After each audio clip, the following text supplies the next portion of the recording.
Merci beaucoup Anne. Effectivement, on a une longue histoire de recherche et d'amitié, je pense. Et donc, je la remercie et je remercie également tous les membres d'Associance pour cette invitation aujourd'hui. Alors, je vais donc effectivement vous parler de quelque chose qui est relativement nouveau, en fait, dans notre paysage. Je vais aussi juste peut-être parler un petit peu, peut-être spécifier d'où je parle. Donc, j'ai fait pas mal de travaux antérieurement sur la question de la recherche sur l'embryon, alors pour que les choses soient complètement claires, que l'envisage sur le plan théorique, bien évidemment, et sur le plan du droit, et sur le plan de leur encadrement.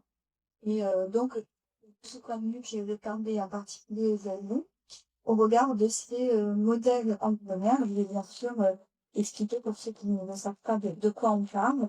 Et ce qui est intéressant dans l'histoire de trajectoire des innovations, mais que comme Anne l'a précisé, c'est vraiment la question qui se pose dans mon équipe de manière récurrente, c'est comment on fait quand on est un juriste, un bioéthicien ou même un sociologue, pour appréhender quelque chose de nouveau dans le domaine des sciences du vivant, dans le domaine de la biologie, et comment finalement on peut aider à encadrer au mieux, au plus proche également de la balance politiciste, des attentes de différentes parties prenantes, comment on peut contribuer à ces controverses et comment on peut potentiellement les déstabiliser.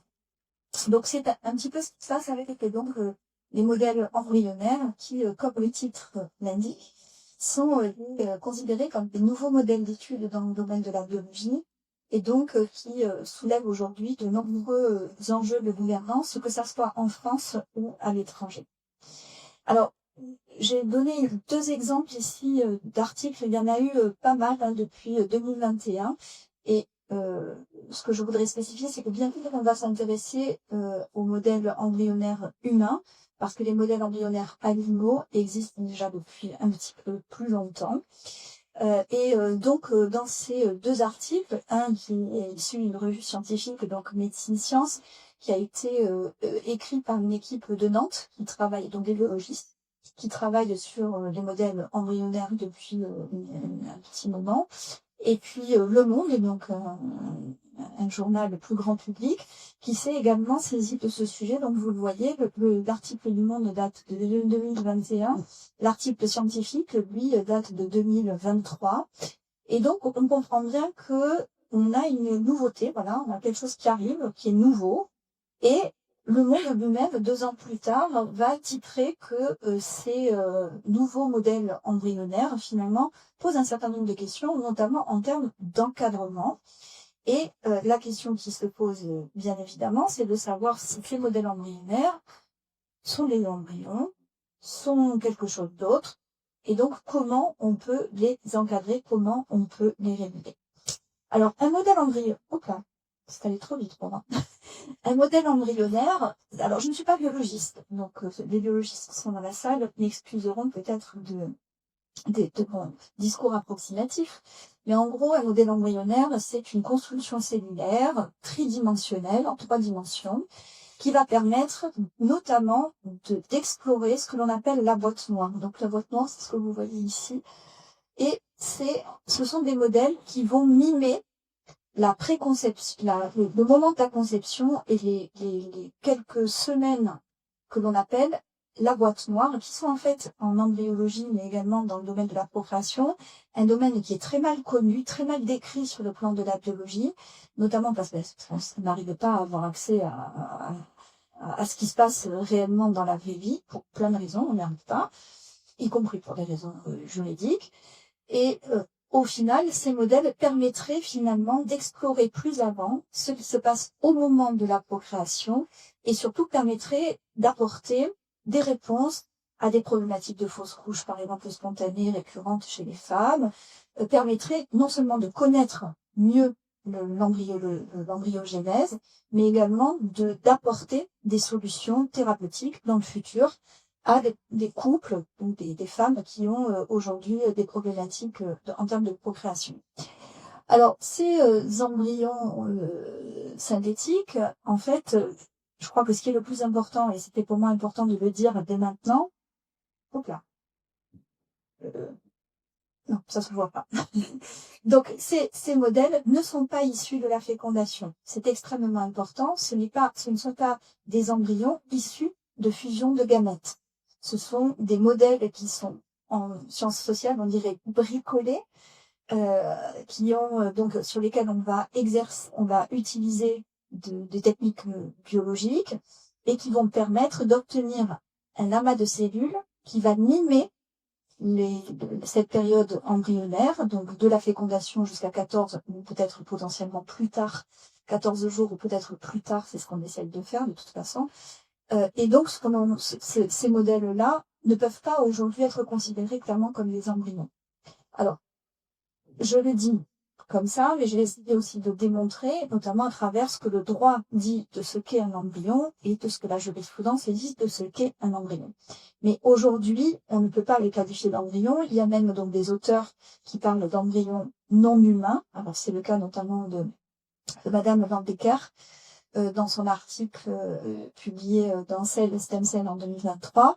Mais on a là aussi, on a tout un florilège, je dirais, sémantique sur comment on doit nommer ces modèles.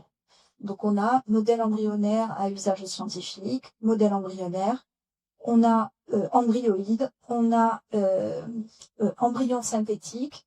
Et donc en fait, l'usage aussi de la sémantique est extrêmement important, notamment pour ce que ça représente dans le grand public.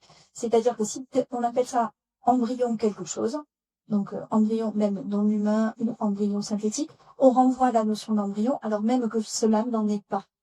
Donc le choix de la terminologie, et c'est quelque chose qu'on avait déjà rencontré par ailleurs dans d'autres environnements, notamment l'édition du génome, on voit bien que le choix de la sémantique est extrêmement important.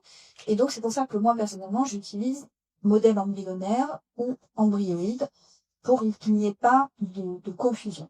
Embryoïde renvoyant bien évidemment à une terminologie que vous connaissez probablement mieux, qui est celle des organoïdes, là aussi donc qui vont mimer les caractéristiques physiologiques d'organes en petits modèles, en 3 dimensions, donc quelque chose, encore une fois, une construction cellulaire qui est complètement bricolée. Alors, dans cet environnement, on a 2 grandes questions qui sont d'une part, donc, est-ce que ces embryoïdes ou ces modèles embryonnaires sont des embryons? Et puis on a, est-ce que si c'est pas des embryons, est-ce que ce sont quand même des cellules souches embryonnaires?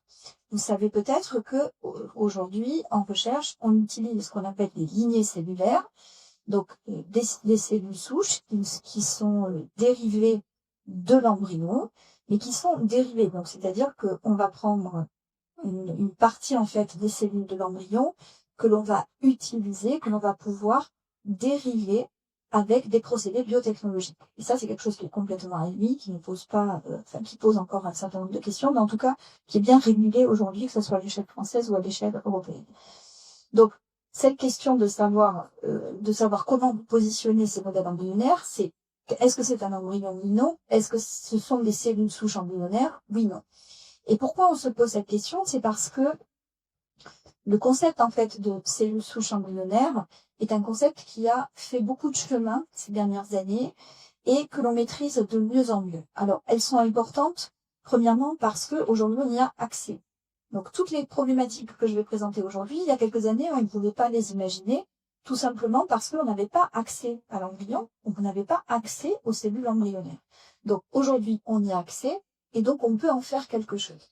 Elles sont également importantes parce que ce sont des cellules qui sont considérées comme étant immatures. C'est-à-dire qu'on peut faire beaucoup plus de choses avec ces cellules, on peut plus facilement les manipuler, les dériver, en fonction des différents encore, une fois, procédés biotechnologiques, comparativement à d'autres types de cellules que l'on a dans notre corps, où en gros, une cellule de la peau, elle sait refaire une cellule de la peau.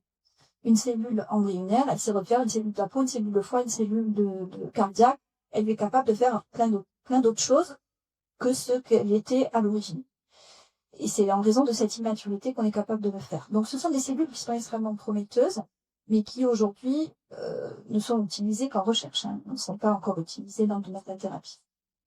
Elles ont donc une grande capacité de différenciation, c'est ce que je viens d'expliquer, c'est-à-dire qu'on peut les dériver en n'importe quel autre type de cellules. Et puis, on peut y appliquer des procédés que j'estime être de plus en plus innovants. Alors, on comprend qu'elles ont un intérêt pour la science, un intérêt pour la santé future, bien sûr, mais elles ont aussi quelques problématiques. Et ces problématiques, c'était pas mon idée de les éluder, de faire comme si elles n'existaient pas. Donc, je vais dire quels sont les problèmes que ces cellules peuvent poser. C'est que quand on va les retirer des cellules du matériel de l'embryon, quand on va les retirer du matériel biologique de l'embryon, de facto, cet embryon ne pourra pas donner une personne. Ça implique de facto la destruction de cet embryon. D'accord? Et jusque-là, tout le monde est d'accord, mais il n'y a pas de sujet. C'est comme ça que ça se passe. La question de ça, c'est la question de savoir est-ce qu'on porte atteinte à une vie potentielle. Il y a eu plusieurs discussions quant à savoir est-ce que le fait de porter atteinte à l'embryon et de porter atteinte à son intégrité, est-ce que en soi ça peut constituer une violation du droit à la vie. C'est pas un sujet anodin. Et bien évidemment, je ne suis pas là pour répondre à cette question, mais simplement pour faire état des différentes controverses. Et puis, c'est aussi parfois tout simplement considéré comme immoral parce que certains et certaines trouvent qu'il est anormal d'instrumentaliser, encore une fois, un potentiel de vie. Alors, ce qu'il faut savoir, c'est que la recherche sur l'embryon aujourd'hui, et je prends un peu d'avance, je le redirai tout à l'heure, est totalement autorisée en France. On travaille, on a réglé finalement un grand nombre des questions qui sont posées sur cette diapositive, tout simplement parce que on autorise, dans des conditions qu'on estime socialement acceptables, la recherche sur l'embryon en France aujourd'hui. Alors, encore une fois, il y en a qui peuvent ne pas être d'accord, mais la question de savoir si on ne peut pas faire de la recherche sur l'embryon est tranchée aujourd'hui en France. Maintenant, quand on voit arriver ces modèles embryonnaires, est-ce qu'ils relèvent de ce régime qui est encore une fois très encadré, très limité, ou bien est-ce qu'on a le droit de faire plus de choses avec? L'idée, c'est de dire qu'on a le droit de faire plus de choses avec, bien évidemment, encore une fois, parce que je pense qu'il y a une forme de consensus, on s'entend pour dire que ces modèles embryonnaires ne sont pas des embryons. Donc la question qu'on va essayer d'explorer aujourd'hui, c'est comment positionner ces modèles embryonnaires dans le paysage juridique et éthique actuel, en regardant aussi, non pas simplement ce qui se passe en France, mais également regarder un petit peu qu'est-ce qui se passe à l'étranger aussi, et comment la question est réglée, ou en tout cas discutée actuellement à l'étranger. Pour essayer de répondre à cette question qui paraît finalement simple, il faut quand même qu'on sache à quel cadre on va se référer. Et le droit français, et je dirais même à l'international, finalement, on a deux cadres qui vont s'appliquer. Un premier cadre qui est celui de l'éthique biomédicale. Cette éthique biomédicale, elle repose sur 4 grandes valeurs, qui elles aussi sont à peu près universelles, malgré tout, que sont donc le respect de l'autonomie, la bienfaisance, la non-malfaisance et la justice.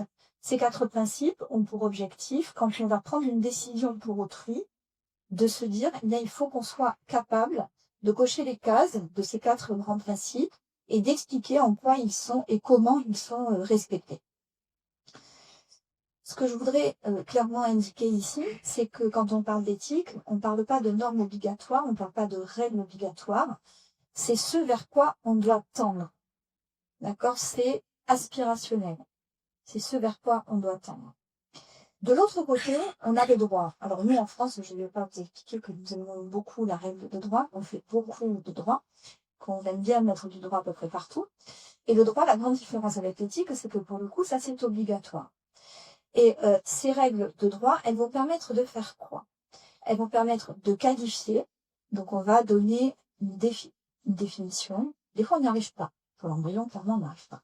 Une qualification, on va déterminer ce que c'est pour le droit un modèle embryonnaire. On va lui adosser un régime juridique, c'est-à-dire dans quelles conditions ces modèles embryonnaires peuvent être utilisés, peuvent être créés. Donc, comme je le disais tout à l'heure pour l'embryon, dans quel cas on a le droit de faire de la recherche, dans quel cadre on n'a pas le droit de faire de la recherche. Donc, le droit va poser des limites qui, elles, ne sont pas flexibles. Ces limites, elles sont absolument obligatoire. Et c'est ce qui va conditionner pour les chercheurs, notamment, et puis aussi pour les personnes dont sont issus ce matériel biologique qui ne sort pas de nulle part, qu'est-ce qui est permis et qu'est-ce qui est interdit. Et le droit va raisonner en termes de balance bénéfice-risque. C'est-à-dire qu'il va mettre en balance les bénéfices et les risques pour déterminer justement quelles sont ces différentes limites. Donc, dans le cadre de ce que je voudrais vous présenter aujourd'hui, on va voir deux grandes parties. En gros, on va d'abord explorer la question de la qualification, c'est-à-dire comment ces modèles embryonnaires se positionnent de manière ontologique dans notre environnement juridique actuel, entre les cellules souches, l'embryon, les cellules reprogrammées, j'en ai pas parlé, je vais en parler juste après. Donc, quelle est la nature, en fait, de ces modèles embryonnaires et comment on peut les qualifier? Et puis, la deuxième partie, elle traitera de, finalement, quel est le régime juridique aujourd'hui qui est applicable au modèle embryonnaire? Est-ce qu'il est satisfaisant? Est-ce qu'il est suffisant?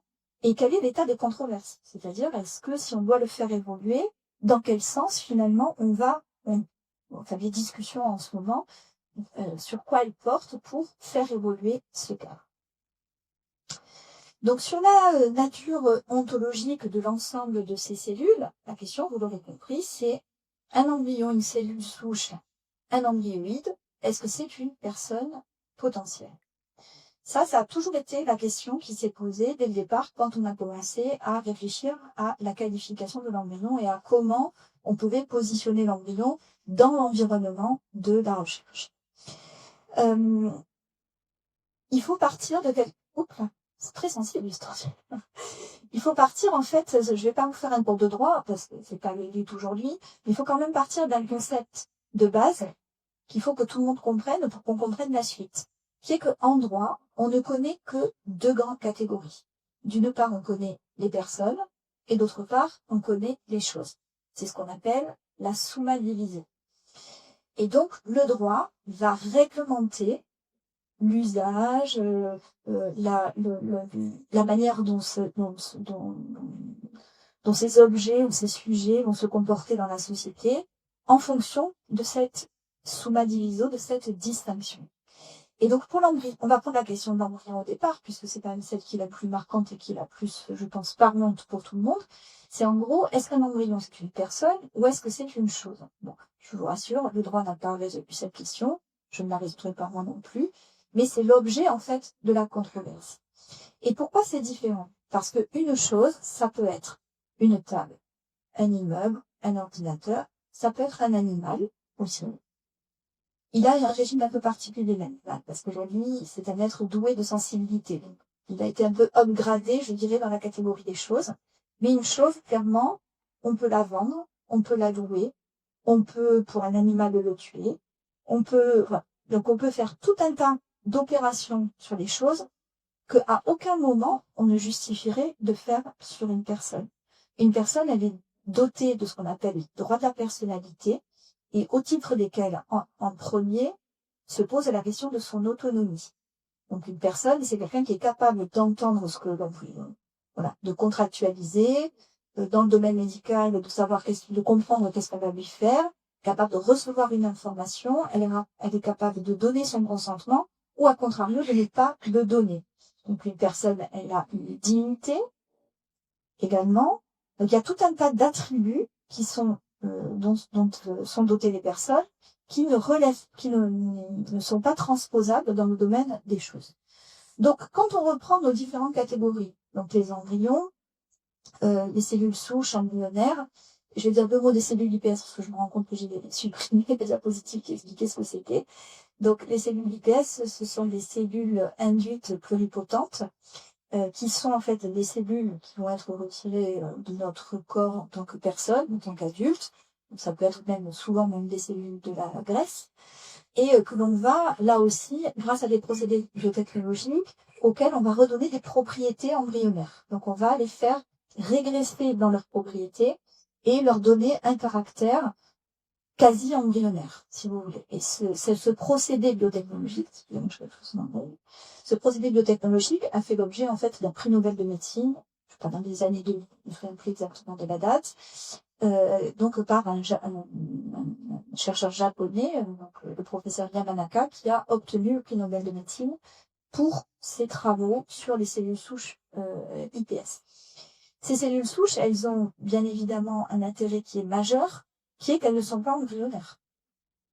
C'est-à-dire qu'on peut tous donner des cellules qui ont des caractéristiques appropriées, bien sûr, et pour lesquelles on va donner notre consentement pour qu'elles puissent ensuite être dérivées comme des cellules embryonnaires like, comme des cellules embryonnaires.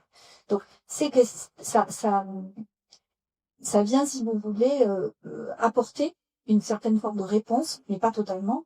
On pourra y revenir peut-être dans les questions, mais ça vient apporter une certaine forme de réponse à toutes les controverses autour de la question de l'embryon et de son statut ontologique. Donc, on avait les embryons, les cellules souches embryonnaires, les cellules iPS, et là maintenant on a ces fameux modèles embryonnaires dont on ne sait pas finalement dans quelle catégorie on peut les caser. Pourquoi ?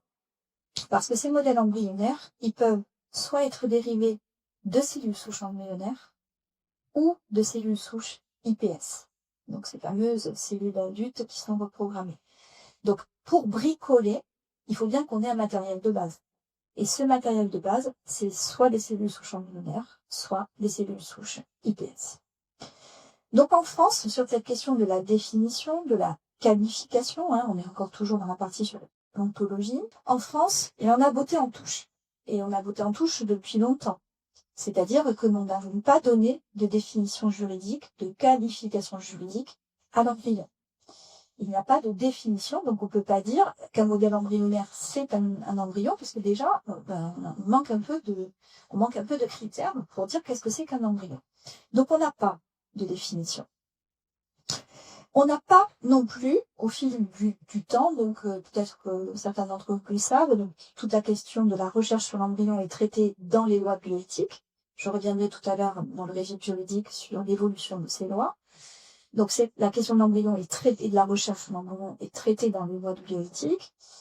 Ces lois ont évolué au fil du temps, donc n'ont jamais donné à ce jour de définition à l'embryon, n'ont donné un régime juridique aux cellules souches embryonnaires dissociées de celui de l'embryon que depuis 2021, sans en donner non plus de définition.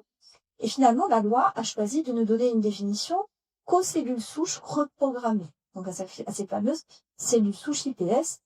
Et la loi nous dit, ce sont des cellules qui ne proviennent pas d'un embryon, jusque-là on est OK, et qui sont capables de se multiplier indéfiniment, ainsi que de se différencier en tous les types de cellules qui composent l'organisme.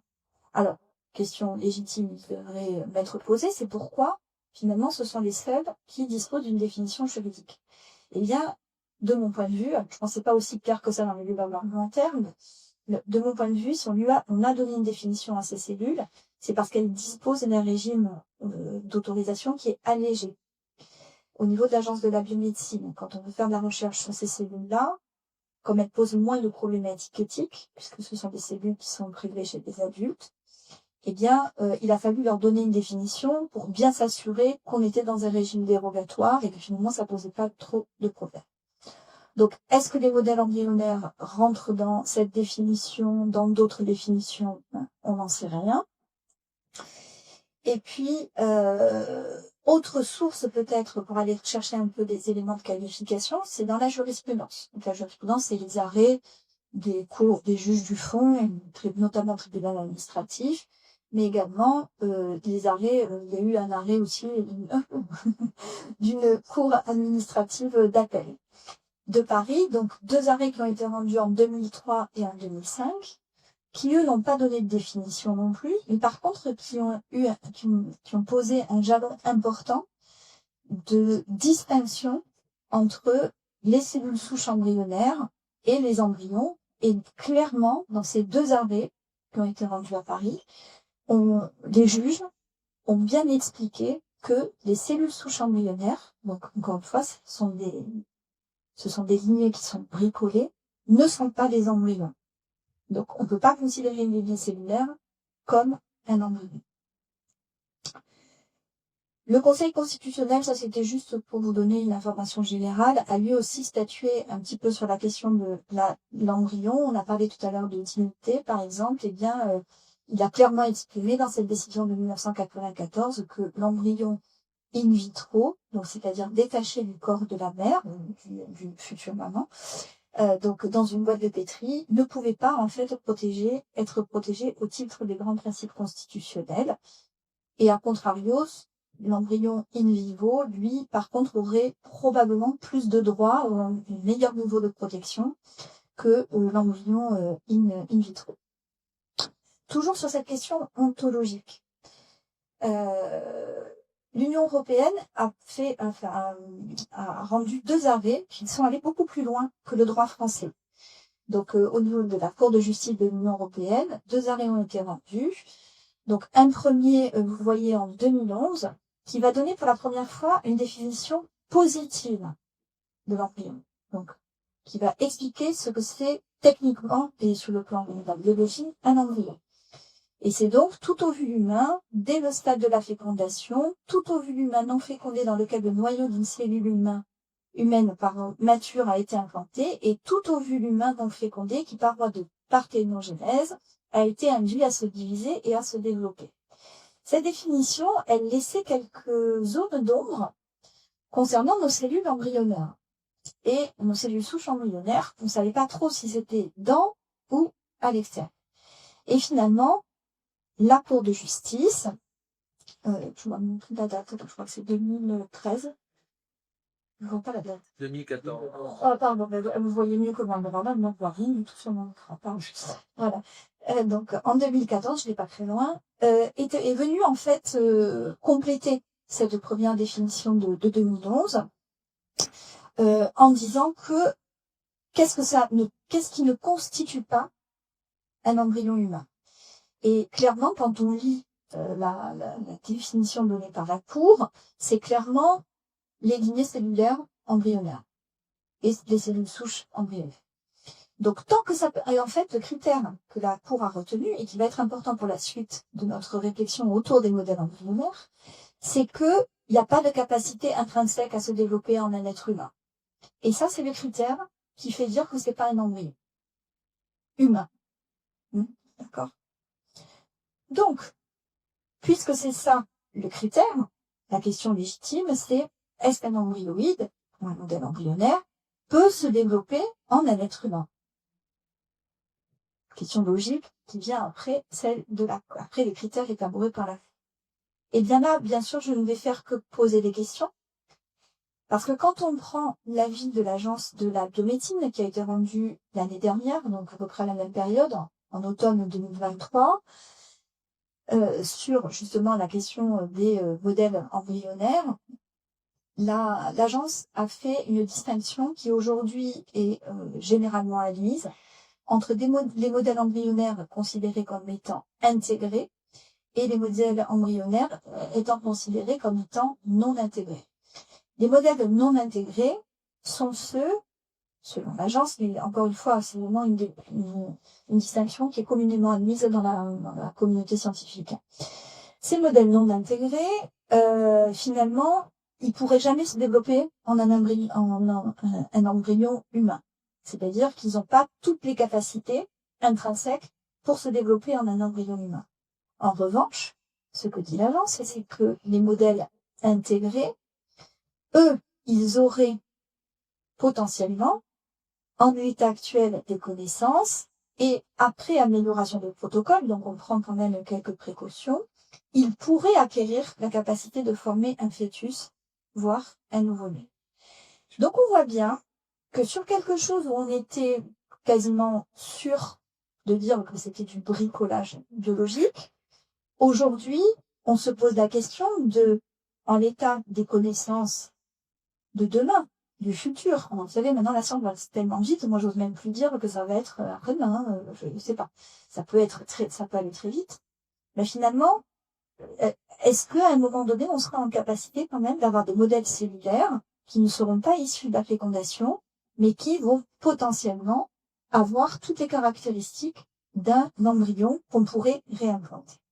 Ça, on ne peut pas dire que ça n'arrivera pas. Par contre, ce que fait le droit, et ça, il faut que ça soit voilà, bien clair dès maintenant, c'est de dire, c'est pas parce qu'on sait le faire, techniquement, qu'on va le faire, et qu'on va le laisser faire. Il y a plein de choses aujourd'hui qu'on sait faire. On sait faire de l'édition du génome, notamment embryonnaire, encore une fois. Mais en France, on dit c'est interdit de réimplanter des embryons qui sont modifiés. Eh bien, on emploie exactement le même garde-fou. C'est-à-dire que aujourd'hui, un embryoïde ne peut pas être réimplanté parce que le droit français a écrit noir sur blanc qu'un embryon qui était manipulé ne pouvait pas être réimplanté. Donc c'est le garde-fou.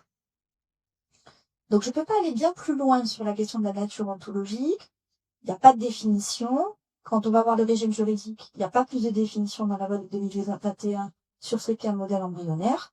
Par contre, ça s'agite. Au niveau de nos institutions, ça s'agite. C'est-à-dire que on voit qu'on attend de faire potentiellement quelque chose. Donc, deuxième partie, c'est bon, alors on n'a pas défini ce que c'était, on sait le définir biologiquement, techniquement, scientifiquement, mais au niveau du droit, on voit bien qu'on patauge, on ne sait pas exactement comment positionner ces modèles. Donc là, on va essayer de voir en France comment on a réceptionné cette innovation et qu'est-ce qu'on a fait comme proposition pour permettre de les utiliser. Donc je vous le disais, donc la question de l'embryon, des cellules souches et tous ces éléments-là, y compris des modèles embryonnaires, est traité dans le cadre de la loi de bioéthique qui, vous le voyez, a évolué dans le temps, donc adoptée pour la première fois en 1994, révisée une première fois en 2004, une deuxième fois en 2013. Alors, en 2013, c'était une loi vraiment spécifique sur l'embryon. C'est pas toute la loi de bioéthique qui a été modifiée. Et puis, la dernière révision qui date de 2021. Ce que je voudrais juste signaler, c'est que il y a eu une grande évolution au regard de la recherche sur l'embryon depuis que la loi de bioéthique a été adoptée. En 1994, la recherche sur l'embryon était interdite. En 2004, on a dit on peut pas quand même, il y a beaucoup d'équipes dans le monde qui travaillent sur ces sujets, on peut pas totalement pénaliser nos chercheurs. Donc, il faut quand même qu'on les autorise à pouvoir travailler sur ce matériel biologique, mais il faut que ça soit à certaines conditions. Donc, en 2004, on a inventé quelque chose de fantastique que aucun de nos collègues à l'étranger ne comprenait, qui était une interdiction avec des exceptions. Donc, c'est-à-dire qu'on continuait à dire que la recherche sur l'embryon est interdite, mais on avait quelques exceptions qui permettaient de réaliser des protocoles de recherche. Et puis, en 2013, on a quand même compris que ce régime était absurde et pas cohérent avec ce qui était fait sur le terrain. Et donc, on a renversé le truc. C'est-à-dire qu'en 2013, on a dit la recherche sur l'embryon est autorisée, mais il faut respecter un certain nombre de conditions. Et puis donc, en 2021, on s'est dit, franchement, au regard de tout ce qu'on lit dans la littérature, aussi au regard de la jurisprudence de la Cour de justice de l'Union européenne, il faut qu'on soit clair sur le fait que embryon et cellules souches embryonnaires, c'est pas la même chose. Donc, on a distingué ces deux régimes juridiques. Et puis, on est venu ajouter deux petites dispositions, comme ça, subrepticement, dans la loi, autour des fameux modèles embryonnaires qui commençaient déjà à être décrits dans la littérature scientifique. Donc, qu'est-ce qu'a fait la loi de bioéthique de 2021 ?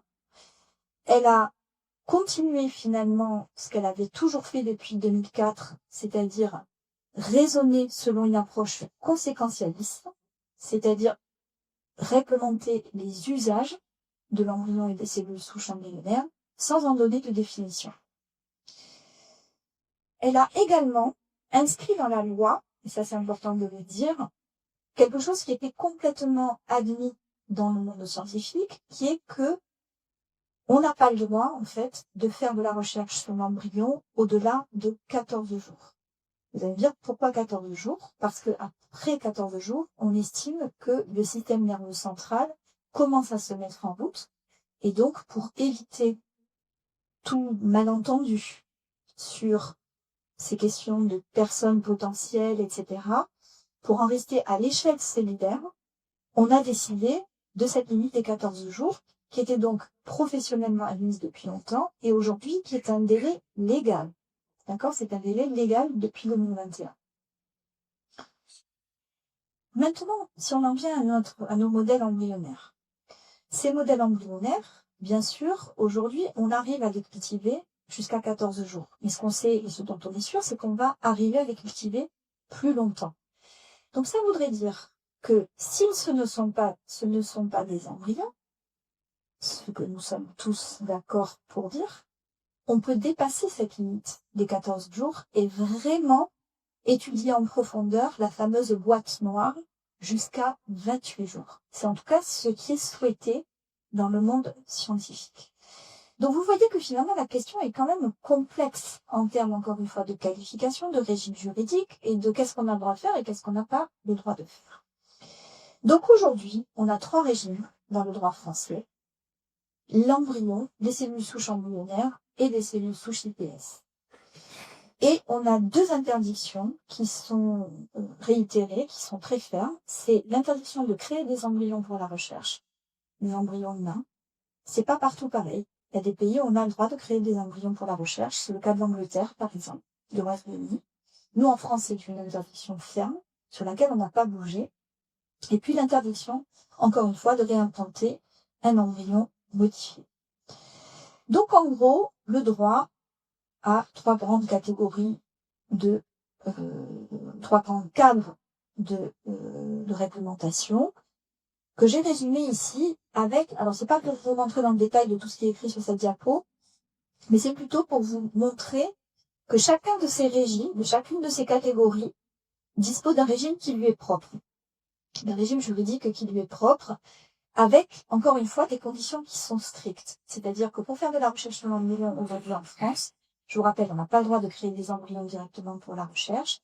On ne peut utiliser que les embryons dits surnuméraires, c'est-à-dire des embryons qui ont été créés dans le cadre d'une procréation médicalement assistée et qui ne font plus l'objet d'un projet parental. Donc on obtient le consentement des parents, on les informe de ce qu'on va faire de ces embryons et potentiellement qu'on va dériver des lignées cellulaires et qu'on va utiliser des cellules souches embryonnaires. Donc il y a toujours un consentement. Et ensuite, voilà, on ne peut pas utiliser ces embryons comme ça, sans expliquer aussi dans un protocole très strict soumis à l'Agence de la biomédecine quels sont les objectifs de la recherche, pourquoi on utilise des cellules souches embryonnaires et pas des cellules IPS et qui posent moins de problèmes quand même malgré tout éthiques. Donc il y a une question de subsidiarité qui doit être démontrée dans les protocoles de recherche. Et tout ça est vraiment, encore une fois, extrêmement bien calibré et bien balisé. Les cellules souches embryonnaires, je vous le disais, la nouveauté de la loi de 2021, c'est qu'elle dispose d'un régime maintenant qui est autonome. Et ce régime autonome, en fait, il est que, autant pour la recherche de l'embryon, les chercheurs doivent demander une autorisation à l'Agence de la biomédecine, alors que pour les cellules souches embryonnaires, en fait, on ne va faire qu'une simple déclaration. Donc le régime est un régime allégé en termes de protocole de recherche. Et puis, pour les cellules souches IPS, on est sur la même modalité, c'est-à-dire un régime de déclaration. Donc ça, c'est ce qu'on avait jusqu'en 2021 et c'est ce qu'on a aujourd'hui. Donc quand on a vu arriver nos modèles embryonnaires, on s'est demandé, 1, est-ce que c'est une nouvelle catégorie du droit? Donc est-ce qu'on rajoute une 4e colonne à ce que je viens de vous montrer? 2, est-ce que le cadre juridique actuel est suffisant pour encadrer ces modèles embryonnaires? Et 3, à défaut, si jamais on estime que c'est pas suffisant, ben qu'est-ce qu'il faudrait faire? Qu'est-ce qu'il faudrait mettre comme cadre? Donc on a déjà commencé par répondre à la question qu'un modèle embryonnaire, c'était pas un embryon, c'était pas une cellule souche embryonnaire, c'est pas une cellule IPS, parce qu'il n'y a pas de fécondation, parce qu'il n'y a pas de projet parental, et encore une fois, parce que l'objectif est d'aller au-delà de la culture des 14 jours et d'aller vers les 28 jours. Donc, on a pas mal de bénéfices, je vous disais, à chaque fois qu'on va aborder une innovation, la question qu'on va se poser, c'est quels sont les bénéfices et quels sont les risques. Les bénéfices qui sont avancés, ce sont souvent de dire que ce sont des modèles explicatifs qui seront bénéfiques pour cette partie de l'embryogenèse qui est mal connue et peu documentée, que ça peut être aussi des modèles alternatifs, notamment à l'expérimentation animale, c'est beaucoup mis en avant, et que ça peut être donc des modèles expérimentaux très intéressants, notamment pour les aspects de toxicologie. Et puis, troisièmement, évidemment, je vous disais, donc c'est potentiellement une alternative à l'expérimentation animale. Par contre, ce que on voit aussi dans la littérature et dans les prises de position de différentes instances, c'est que tout le monde dit il faut quelque chose, il faut un cadre, et un cadre juridique est nécessaire. Donc ça, c'est quelque chose qu'on a beaucoup lu, même pendant les débats parlementaires et pendant la discussion. Avant, en fait, le changement de la loi bioéthique, il y a même eu donc un avis du comité d'éthique de l'INSERM en 2019 sur ces modèles expérimentaux, ces modèles embryonnaires à usage scientifique. Vous voyez encore une nouvelle terminologie. Et dans cet avis, ils ont beaucoup discuté sur le statut moral de l'embryon pour essayer de bien distinguer ces modèles embryonnaires, encore une fois, des embryons. Ils ont aussi démontré la valeur de ces modèles embryonnaires à usage scientifique pour des recherches futures, donc avec toute une littérature, je dirais, à l'appui. La chose qui est un peu nouvelle dans cet avis, c'est que ils ont proposé potentiellement de revenir sur l'interdiction de la création d'embryons pour la recherche et que le législateur potentiellement revoie sa position sur cette interdiction, ce qui finalement permettrait de ne plus poser de problème aux modèles embryonnaires dans la future loi. Donc ça, bien évidemment, ça n'a pas été du tout accepté, ça n'a pas été même discuté, je pense, par le législateur. Donc ce que le législateur a choisi, très décevant, de mon point de vue, très décevant, c'est que le modèle embryonnaire, en fait, c'est deux petits ajouts, si vous regardez la loi bioéthique, deux petits ajouts dans les articles qui concernent le régime juridique, la procédure devant l'agence de la biomédecine pour faire les protocoles, d'une part concernant les cellules souches embryonnaires et d'autre part concernant les cellules iPS. Donc en gros, ils sont assimilés au régime juridique des cellules souches embryonnaires et des cellules souches iPS par ce petit ajout, en disant que si on fait des modèles embryons ou des modèles iPS, eh bien, il faudra respecter la procédure devant l'agence de la biomédecine, telle qu'elle est déjà décrite, avec un petit ajout supplémentaire qu'il faut que pour ces protocoles en particulier, sur ces protocoles de modèles, eh bien, il faudra un avis du conseil d'orientation de l'agence de la biomédecine. Donc, on a réglé la question éontologique et, je dirais, de qualification par une question de procédure toute simple, alors qui marche, qui fonctionne, mais qui permet de ne pas se poser les questions en fait. Voilà. Donc pour moi, décevant dans le sens où de toute façon, on va le voir, autour de nous, les gens vont beaucoup plus loin dans les questionnements et dans les propositions. Donc vous le voyez, on a réglé ça à minima, la question. Mais, alors si je veux essayer aussi d'être un peu plus positive, on en a quand même parlé. On n'a pas fait comme si ça n'existait pas. Ce qui aurait été encore pire, bien sûr. Alors, pour dire que quand même, malgré tout, on n'est pas complètement à l'aise avec ce qui a été décidé dans la loi, c'est que la même agence de la biomédecine, dans cet avis de 2023, donc 2 ans après l'adoption de la loi de bioéthique, est venue avec une nouvelle proposition, en disant peut-être que quand même ce qu'il y a dans la loi actuellement, c'est pas suffisamment explicite, ou ça ne reflète pas l'état de la controverse.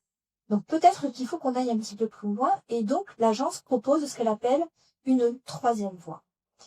Et cette troisième voie, ça serait de dire, on pourrait réfléchir, parce que finalement, si on continue à dire que ce sont des cellules souches embryonnaires, que c'est comme des cellules souches embryonnaires, on est toujours coincé avec cette histoire de 14 jours. Donc l'idée, c'est qu'on veut clairement aller au-delà de ces 14 jours et aller vers les 28 jours. Donc pour aller vers les 28 jours, on se dit bien qu'il faut qu'on soit entre le régime juridique de l'IPS, qui pose pas trop de problèmes, la cellule reprogrammée, et le la cellule embryonnaire qui pour elle, et qui pour l'agence en tout cas, dit que le régime des cellules souches embryonnaires est trop restrictif et le régime des cellules souches iPS est trop permissif. Donc ce que propose l'agence de médecine, c'est d'avoir un chemin entre les deux. Sauf que ce chemin, il n'est pas proposé en fait, il n'est pas décrit. On ne sait pas quelles seraient les propositions pour cette troisième voie.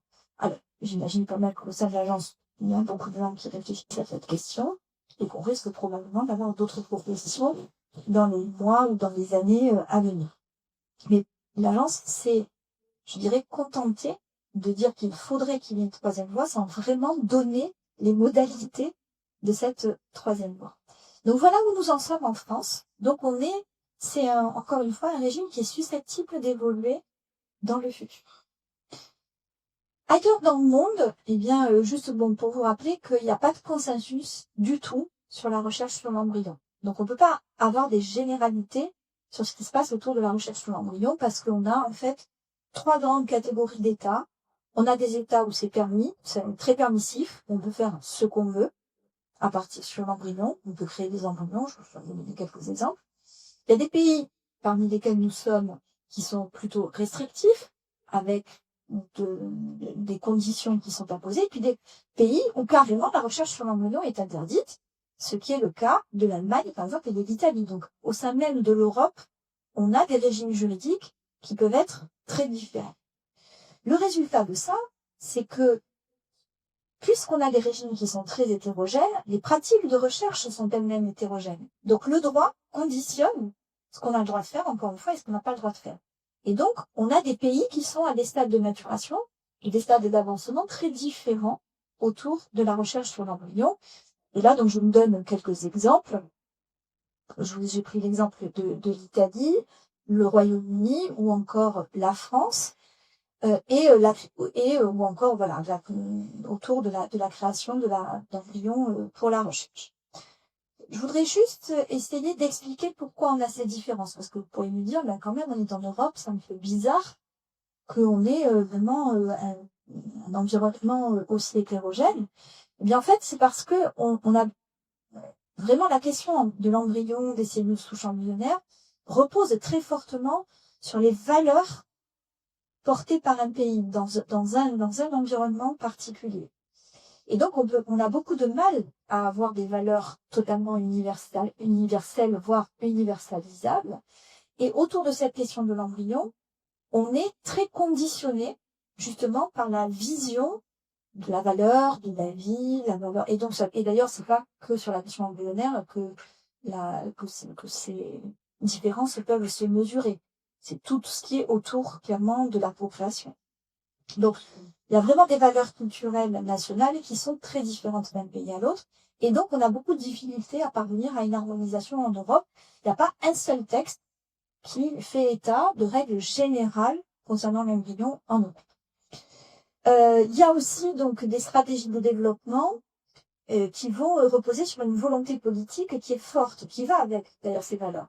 Donc, en gros, il y a des pays où la recherche sur l'embryon est très soutenue, avec des appels d'offres, des possibilités de financer ces recherches, et puis des pays où c'est moins soutenu, et donc où il y a moins de résultats, et donc où il y a moins de possibilités de développer de la recherche. Donc ces politiques scientifiques, elles sont aussi totalement conditionnées par une forme de valeur morale, malgré tout.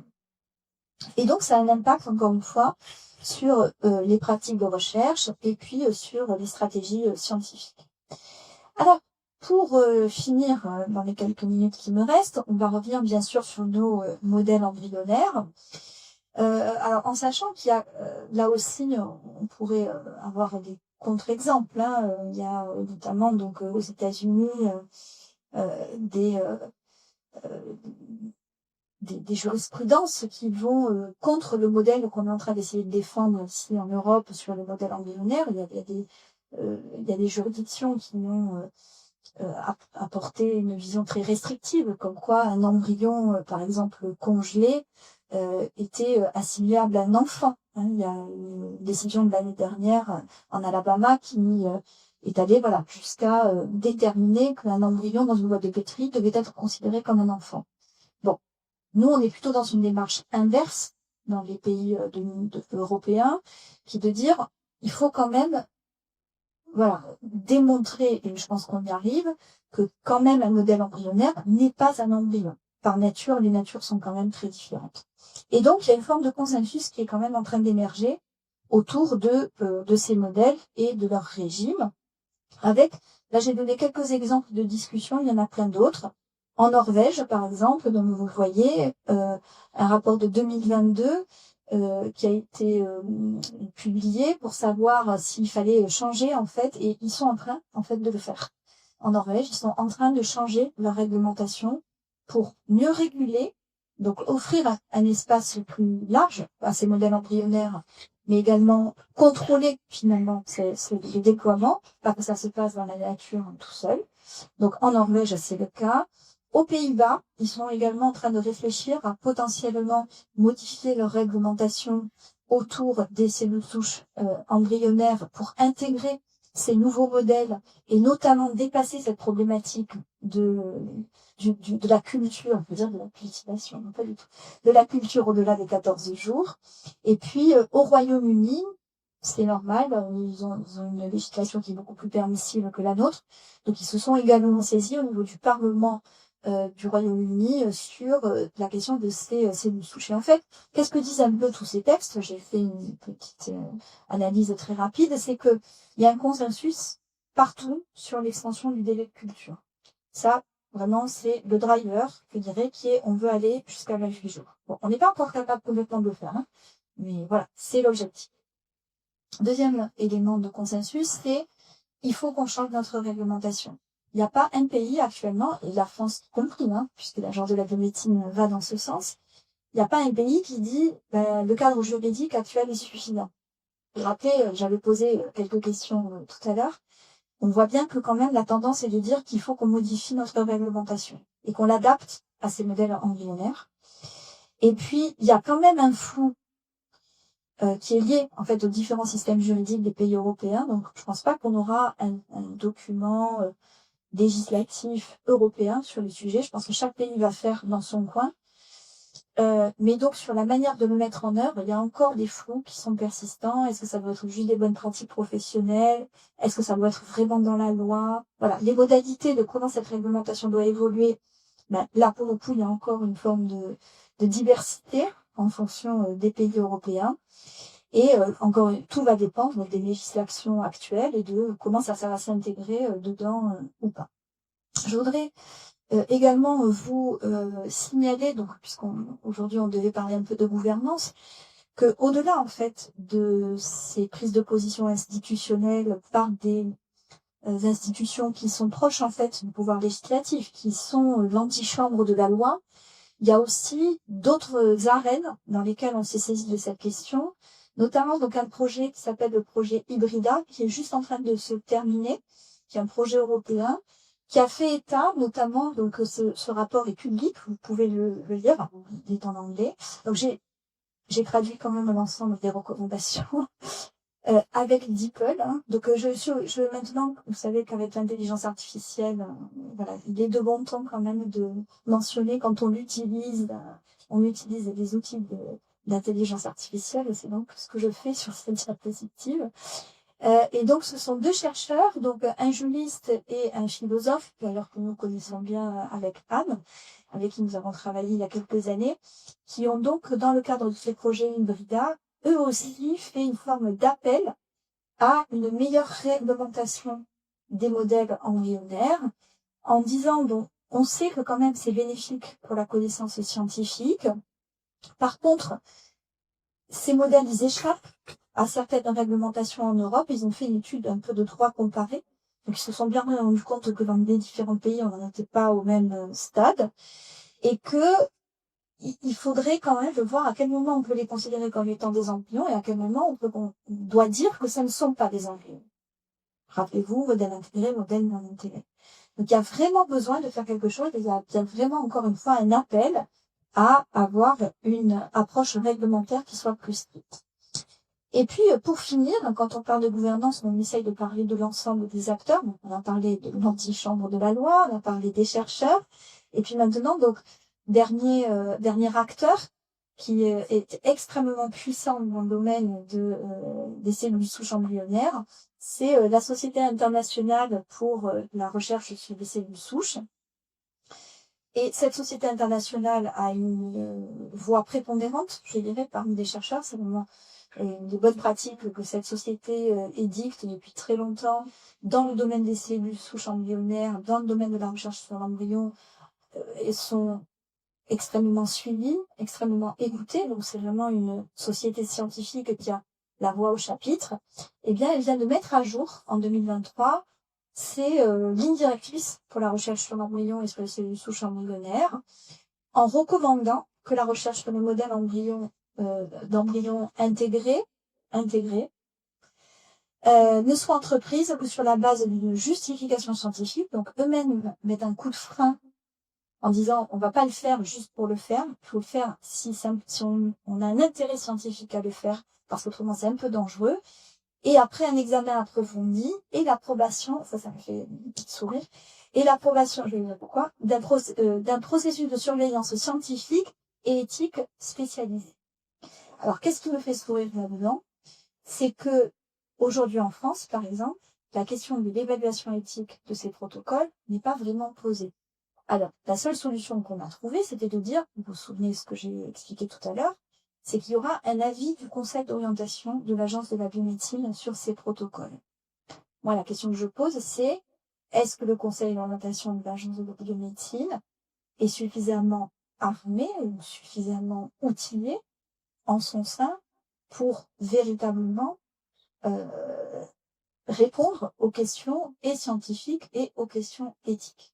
Alors, bien sûr qu'il y a des personnalités qui ont tout à fait des compétences au sein du conseil d'orientation de l'Agence de la biomédecine. La question que je me pose, c'est est-ce que c'est suffisant? Est-ce qu'on n'aurait pas besoin, de faire une évaluation différente de ces protocoles? On sait que de toute façon, si à un moment donné ils sont utilisés dans des études cliniques, il y aura peut-être des avis d'autres comités d'éthique de la recherche. Bon voilà, il y a quand même une question sur d'évaluation qui me semble n'est pas complètement réglée, du moins en France. Donc pour terminer, je voudrais dire que on a vraiment des enjeux qui sont en train de se construire et auxquels on essaye actuellement de répondre, avec quelque chose que le droit ne sait pas du tout faire, qui est d'anticiper. Donc le droit ne sait pas anticiper, et encore moins sur des controverses de cet ordre-là. Et c'est une juriste qui le dit. Donc on voit bien qu'il y a des enjeux de société qui sont très forts, des enjeux de confiance du grand public sur l'usage de ces modèles. On va pas faire n'importe quoi demain. Donc il faut qu'on gagne cette confiance. Et pour gagner cette confiance, il faut faire des efforts en termes d'information, de transparence, d'explication de qu'est-ce qu'on est capable de faire avec ces modèles, de pas vendre du rêve, en gros, d'être avec quand même une information qui soit vérifiée et justifiée. On le voit, on a toujours autant de mal avec la question de la définition de l'embryon, donc c'est pas résolu. On n'est pas là pour réconcilier les pour et les contre, les pour la recherche sur l'embryon et les contre. On est là pour discuter d'un nouveau modèle, qui est celui des modèles embryonnaires, et de savoir comment on peut les utiliser au mieux.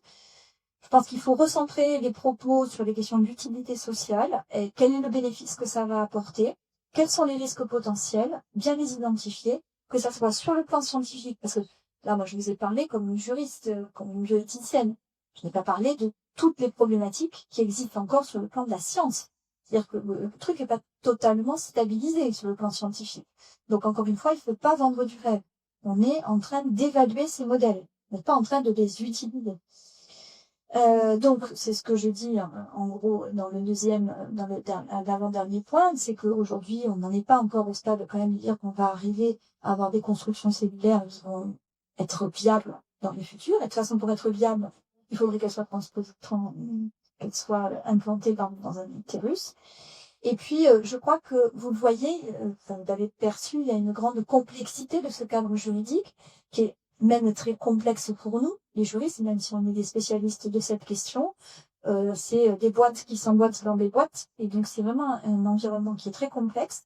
Bon, je sais pas si on perd pas un petit peu de vue l'objectif en faisant ça, c'est-à-dire si on biologise tellement le droit, est-ce que on va arriver finalement à apporter des réponses adéquates pour notre société? Je doute de ça. Je me dis, est-ce que on ne devrait pas revenir à des fondamentaux, mais ça c'est plus sur la fonction de la loi, hein, dans cet environnement. Et je pense que voilà, il faut aussi faire attention aux attentes, je dirais, de l'ensemble des parties prenantes. Et parmi ces parties prenantes, il y a aussi ceux qui vont donner leurs cellules et qu'on leur explique bien qu'est-ce qu'on va faire avec leurs cellules, et notamment qu'on va faire des modèles embryonnaires et qu'est-ce qu'on va en faire et comment on va le faire. La question du consentement dans ce contexte, elle reste complètement, encore une fois, une question centrale sur qu'est-ce qu'on va dire et comment on va le faire. Et je vous remercie.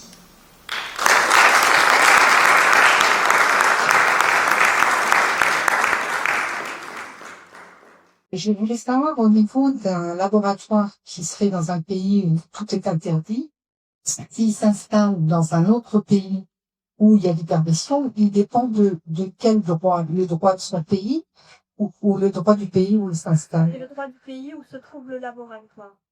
D'accord. Et en fait, c'est pour ça que je disais que c'est compliqué aujourd'hui de j'ai pas une voix de ténor. Non, c'est le droit est d'application territoriale. Donc, et alors, à l'exception de quand on a une loi européenne. Quand on a une loi européenne, à ce moment-là, c'est la même pour tout le territoire de l'Union européenne. Sauf que, comme je le disais tout à l'heure, c'est une question qui est tellement sensible et qui touche aux valeurs intrinsèques de chaque société, et donc notamment de chaque territoire.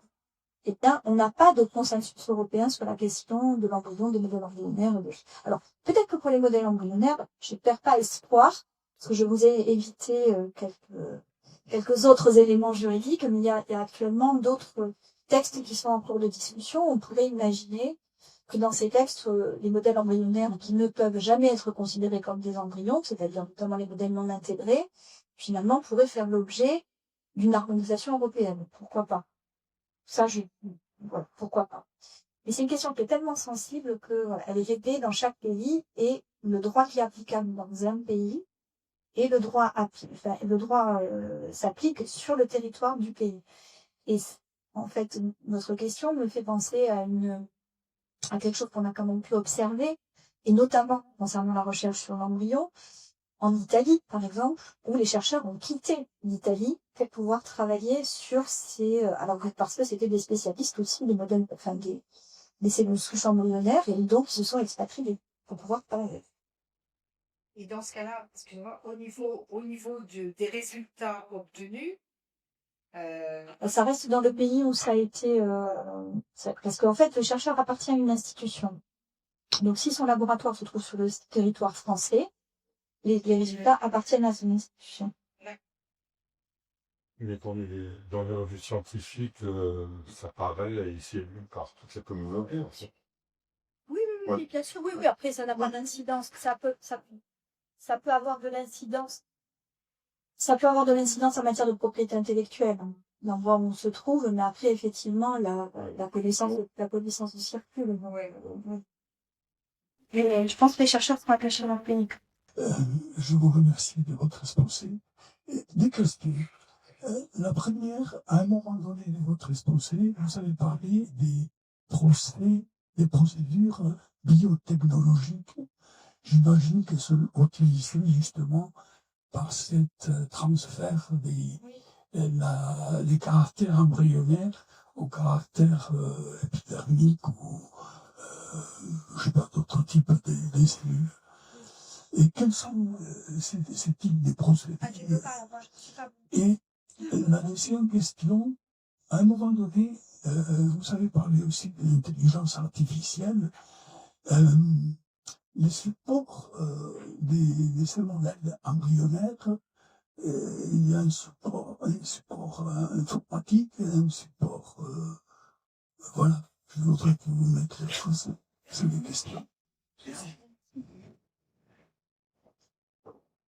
Je peux dire quelque chose sur la question. Ah oui, la première question, je suis pas capable d'y répondre. On travaille ensemble, mais moi je suis biologiste.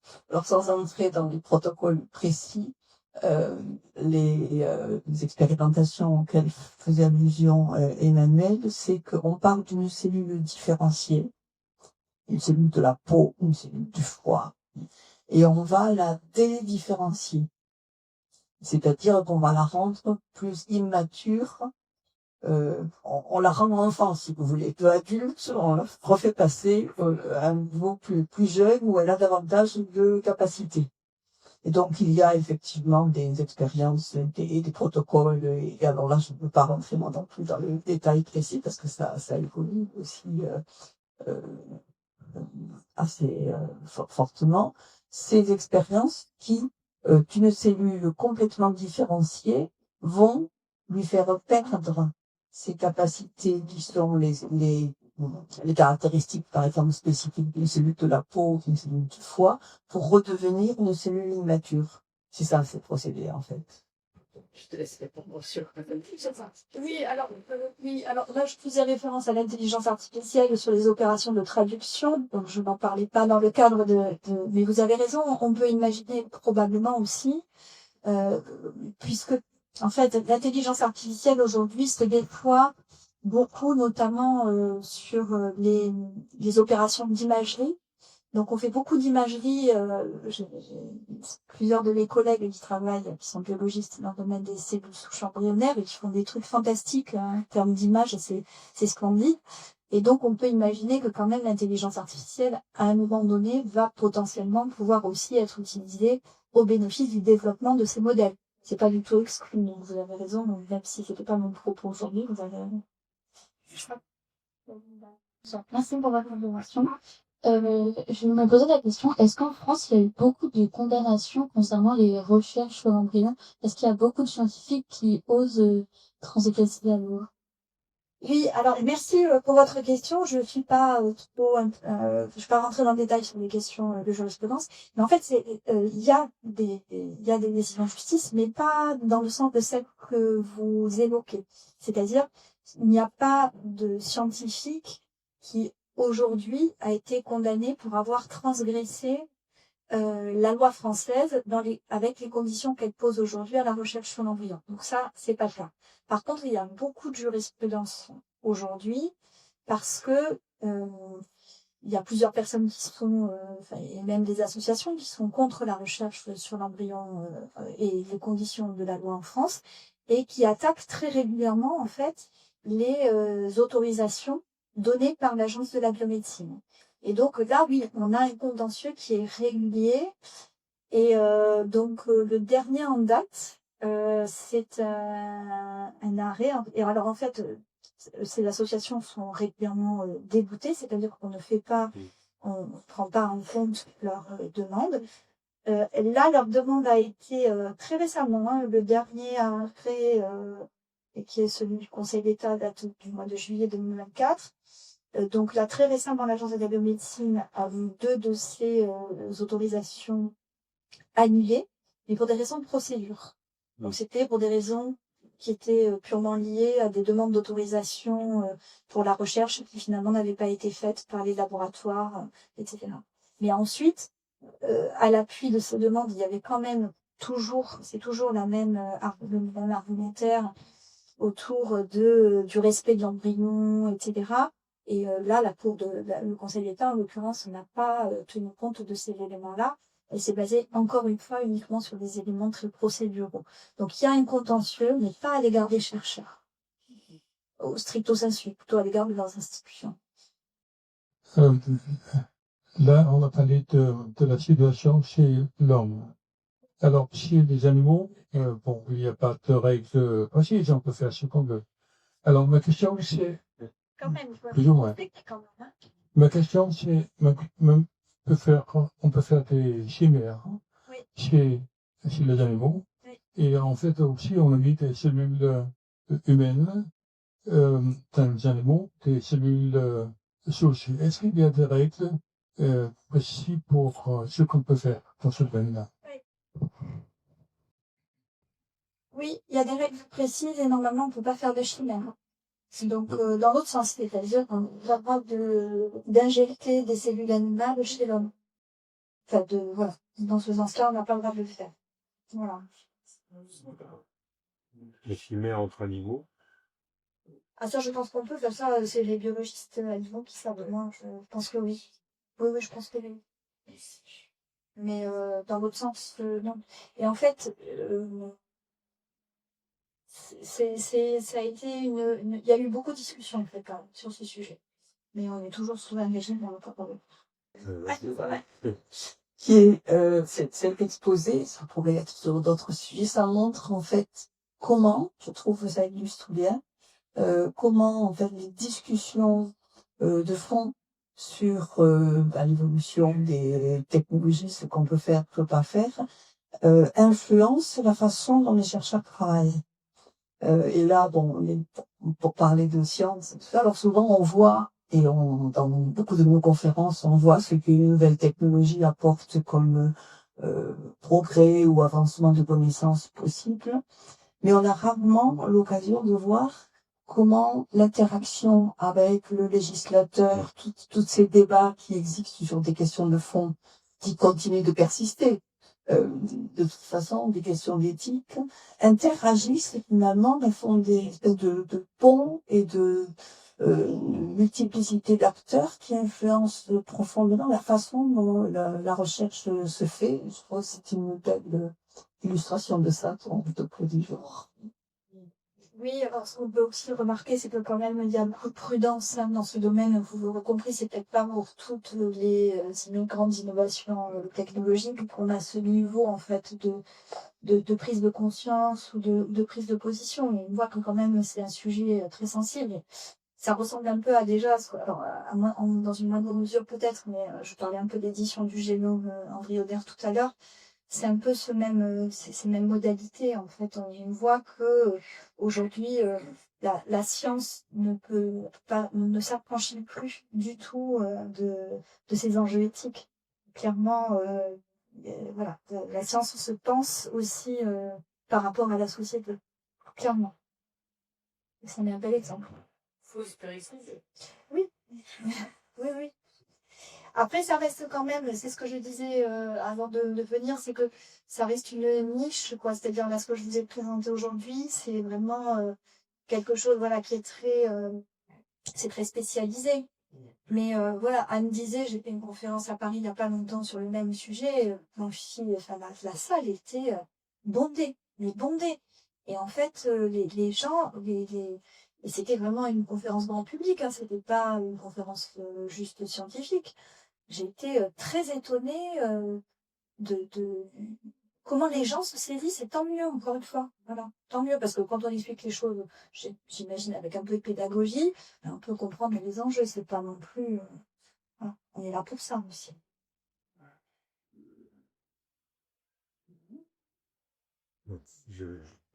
Bon.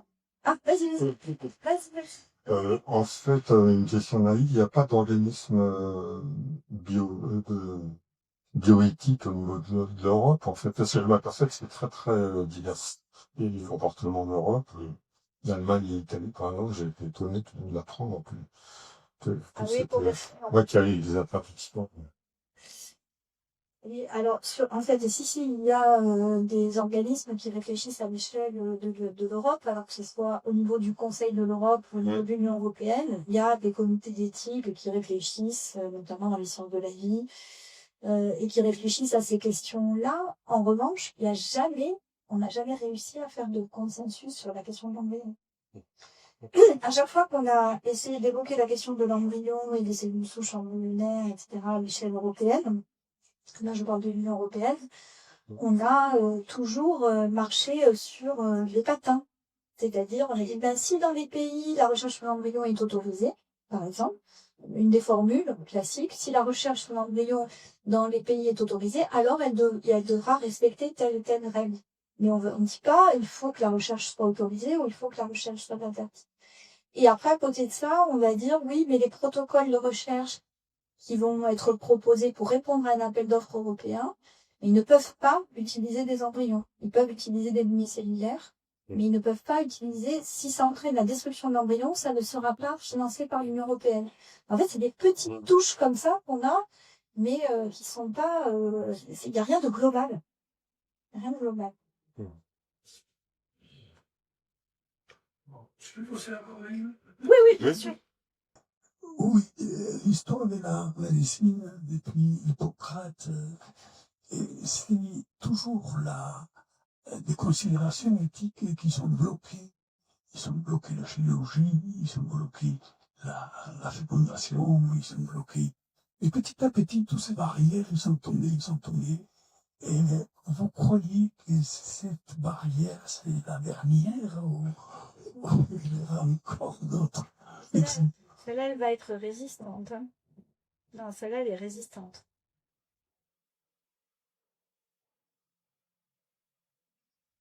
Alors, je vais me permettre peut-être une petite modulation de ce que vous avez dit. Je pense que l'éthique, elle n'a pas interdit, elle essaie d'accompagner, elle essaie de mettre des limites. Encore une fois, on est dans un environnement, la science, où malheureusement, on a aussi d'autres exemples dans l'histoire, où quand on laisse faire la science et qu'on la laisse faire ce qu'elle veut, généralement, on a des catastrophes. Donc, la science a besoin d'un cadre. Alors, la difficulté qu'on a, c'est que dans ce cadre, il faut respecter la liberté des chercheurs, il faut respecter leur créativité, mais il y a ce qui est socialement acceptable en face. Et donc, je pense que l'éthique et le droit participent à ce qui est socialement acceptable. Donc, en gros, tout ce qui est techniquement faisable n'est pas socialement acceptable. Donc, pour moi, c'est un peu la démarche qu'emprunte l'éthique dans son rapport à la science. Quant à savoir est-ce que c'est le dernier rempart, je pense qu'il y en a d'autres, hein, le consentement, l'information de manière générale, hein, dans le domaine médical, dans le domaine scientifique, sont des choses aussi qui sont le respect de l'autonomie individuelle, sont quand même des éléments éthiques qui continuent à structurer la pensée scientifique et qui vont structurer encore longtemps, et on l'espère, les découvertes scientifiques dans le futur.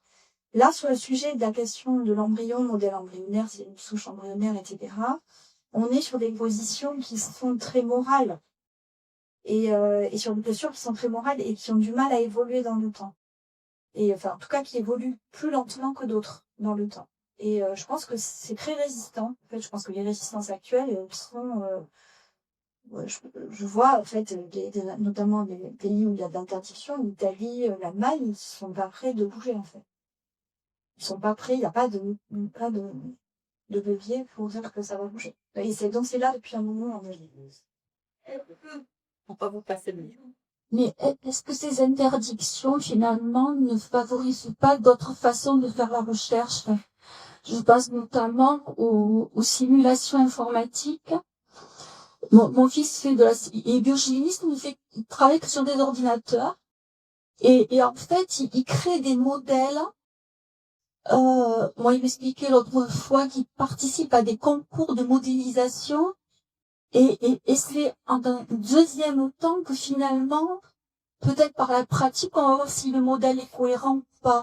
Et peut-être que c'est peut-être plus évident de faire ça que de travailler uniquement sur des embryons, parce qu'on peut multiplier le nombre de chercheurs qui travaillent sur les embryons, mais est-ce qu'en fait, moi je pense toujours quand on a arrêté de faire les essais nucléaires, pendant des années, on a fait des essais en réel, et puis un jour, on a pu se rendre compte qu'on pouvait de manière autre, peut-être, travailler sur ces sujets-là.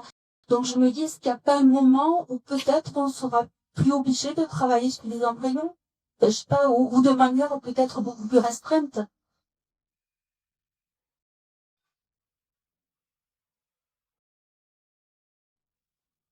Alors, vous avez raison, en fait. Hein, aujourd'hui, on est là aussi. Peut-être je reviendrai vous parler de ça, mais aujourd'hui, donc, on a de plus en plus de nouveaux designs d'études. Parmi ces nouveaux designs, on a tout ce qui est digitalisation, en fait, de la biologie et de la mise en chiffre de notre monde. Donc, et effectivement, il y a aussi des possibilités aujourd'hui de modéliser. De toute façon, les organoïdes, ce sont aussi des simulations, puisqu'on fait des modèles en 3D, mais on les fait d'abord informatiquement, et ensuite on les réalise sur le plan biologique. En revanche, je pense pas qu'on puisse dire que ça...